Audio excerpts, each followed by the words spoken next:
नमस्कार दोस्तों, आज हम बात करेंगे हिंदी सिनेमा के उस महान अभिनेता की जिन्होंने रामायण के रावण से लेकर मुगल आजम के दृष्ट दरबारी तक हर किरदार को इतनी बारीकियों से जिया कि वो दर्शक के जहन में अमर हो गए।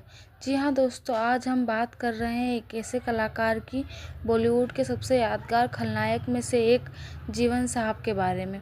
प्रारंभिक जीवन और जन्म। जीवन साहब का जन्म 24 अक्टूबर 1915 को श्रीनगर, जम्मू कश्मीर में हुआ। उनका असली नाम था ओंकार नाथ धर।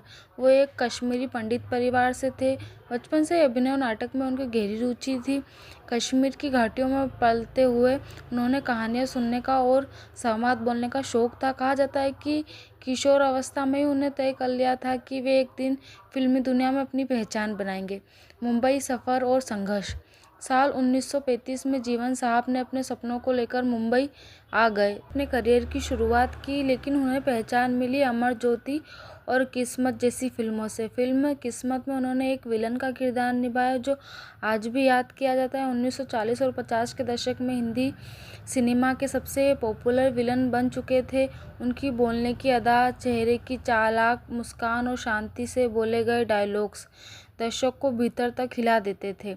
विलन के रूप में पहचान। जीवन ने खलनायक के रूप में जो पहचान बनाई वो उनकी बस की बात थी ही नहीं। उनके विलन किरदार सिर्फ डरावने पैदा नहीं करते थे, बल्कि बुद्धिमान और शातिर होते थे।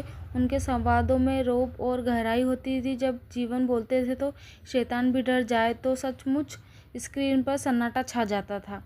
विशेषता और अभिनय शैली। जीवन की सबसे बड़ी ताकत थी उनका नेचुरल तरीका और संवाद अदाकारा। वो जोर से नहीं बोलते थे, बल्कि धीरे बोलकर दर्शकों के मन में डर और प्रभाव पैदा करते थे। उनकी आंखों की चमक, ठंडी मुस्कान और शालीनता भरी दृष्टता उन्हें बाकियों से अलग करती है।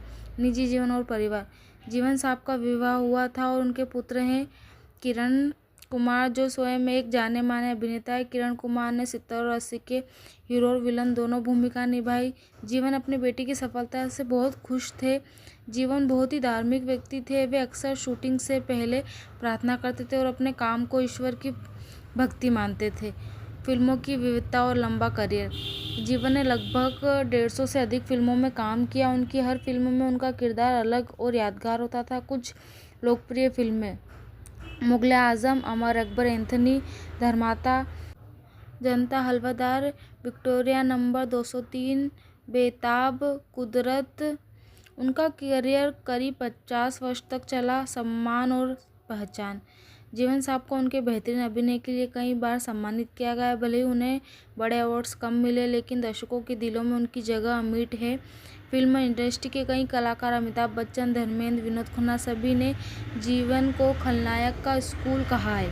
अंतिम वर्ष और निधन। जीवन साहब के अंतिम वर्ष शांतिपूर्ण रहे। वे मुंबई में अपने परिवार के साथ रहते थे। उनका निधन हुआ। उनकी मौत के बाद पूरी फिल्म इंडस्ट्री ने उन्हें श्रद्धांजलि दी, क्योंकि उन्हें सिर्फ अभिनय ही नहीं किया, बल्कि विलन को एक कला बना लिया। निष्कर्ष। दोस्तों, जीवन साहब ने हमें ये सिखाया है कि फिल्मों में खलनायक भी नायिका की तरह याद किए जा सकते हैं, अगर उनका अभिनय सच्चा और प्रभावशाली हो। उनकी स्टाइल, संवाद और शख्सियत आज भी हर नए कैरेक्टर के लिए प्रेरणा है। जीवन साहब भले ही आज हमारे बीच नहीं है, पर उनके निभाए गए किरदार सदियों तक याद किए जाएंगे। धन्यवाद दोस्तों। अगर आपको हमारी वीडियो अच्छी लगे तो लाइक, सब्सक्राइब एंड कमेंट।